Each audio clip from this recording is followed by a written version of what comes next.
What is the toughest part about being the spouse of an officer? That was asked in a Facebook group that I am in for spouses. And the first thing that came to my mind also was what some of the other spouses answered as well. And that was the ever changing shift schedule and always having to have a plan B because of how quickly shifts pop in or because of how quickly events pop in. And I so felt so many of their replies. My boys are very proud of their father. They wear hats from his service, police hats, baseball hats, pretty much every single day. If one of them does leave the house without it, it was usually a mistake. And they are so sad that they can't proudly wear that hat of their dad's. The hats are special to them as well because they were given to them for helping their father.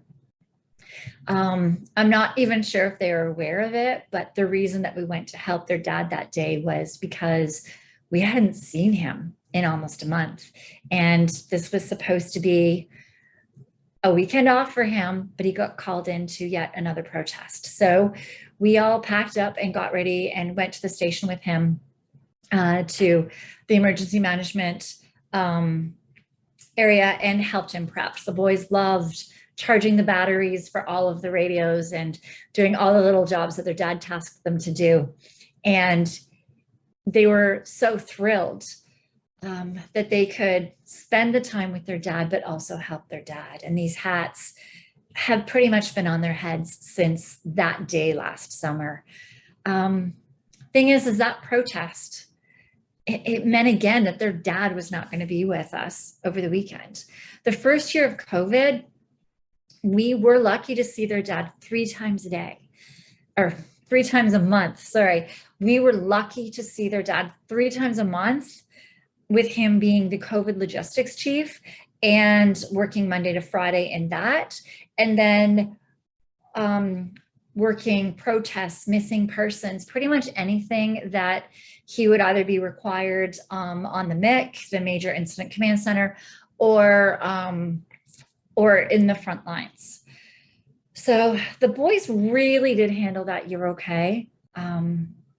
They'd get at least a little sneak peek with their dad, some cuddles sometimes if their dad was sleeping or just going to bed, they would cuddle with him a little bit before going to school or whatever their activities was. So they were able to sneak sometimes in with them, but the trucker rally was actually the toughest for them. That was where my husband worked 37 days straight.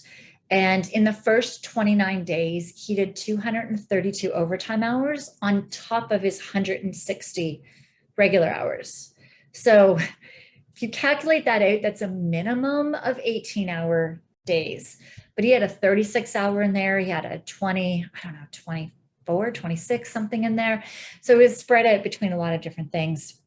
They didn't see him the first 2 weeks, and then they got to see him for 2 hours. And they were so sad. They were struggling. And whenever my husband was able to get on a call with them, they would cry and he would feel so guilty. And so the last few weeks, he was able to work it, that he was able to switch to some nights and did 13-hour night shifts in order to be able to spend a couple of hours up with us after he woke around dinner time. And the thing is that regular shifts, just regular shifts without the OT, 12 hours, 24, depending on which service you're working for, that's a lot of hours to, first off, we still don't get time with our kids, or you don't get time with your kids. And already just with the regular shifts, not throwing in all of these special operations, it's really tough to navigate. And before COVID, before Black Lives Matters, burnout was real. It was happening before then. But the last 3 years, it's taken a toll on first responders even more. The first responders that I'm seeing that are burning out is at an astronomical rate, and it's also affecting their families. So during the trucker rally, My husband, he kept thanking me for what I teach. He said that had he not gone into that trucker rally, those 37 days straight, without actually being fully recharged, making sure his stress system was as strong as it could be before he went into that, he would never have made it through without going in strong and having the tools to know how to support himself. When he did have 4 hours or 3 hours or 6 hours to sleep, he knew what he needed to do to make sure it was a restorative sleep so his body could recharge as much as possible. And he saw his colleagues struggling. They were struggling to focus. They were struggling to stay calm. Everything became a fire because they were so hyper vigilant. They just really could not shut it off anymore. And my husband knew that these were all signs of burnout. They were even talking about like their sleeps when they were getting back home and sleeping, even if it was for 4 hours, they were struggling to sleep. So their battery was never recharging itself. So knowing how much that meant to my husband, I knew the tools that I had were important. And I had actually taken a break because of the toll that the last 3 years had taken on us. I took a break, but I knew that I had to come back. It wasn't just our family affected, it was all of yours as well. And so if you are a first responder listening to this, there's no way that you and your family have not felt the pressures. So if you feel that you are the only family that is struggling behind the scenes, if you're the only one that is struggling with sleep, that is more exhausted than usual, that is struggling to do your reports, to stay calm at home with your family and kids, or your spouse that needs to start controlling more things, so beyond exhausted, know that you are not the only one. This is happening to everybody. But let me ask you, how much better would your service be if you and your colleagues were going into most every shift recovered?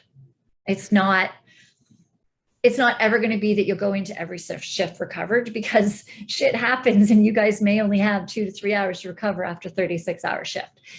That's just going to be the life. But knowing how to go into those things with as much recovery, with your stress system being as strong as it can, how would that affect you? What if your entire service had the tools to know what you needed to do during those long hours and to stay strong and not burn out?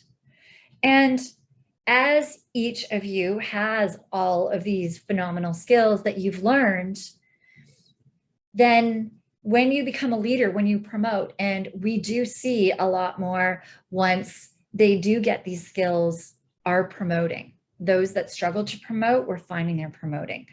The leaders that they're becoming, they're able to make change.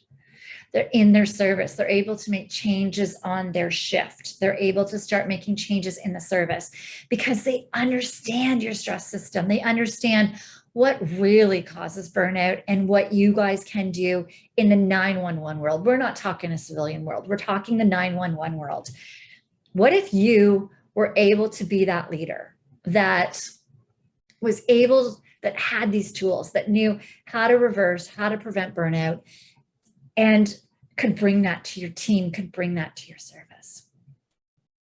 One thing that I know for sure is that first responders, so many more of you guys would be able to last your entire career, and your family home relationships would be stronger, and you'd like your life a lot more.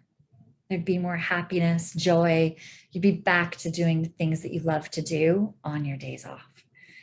So my mission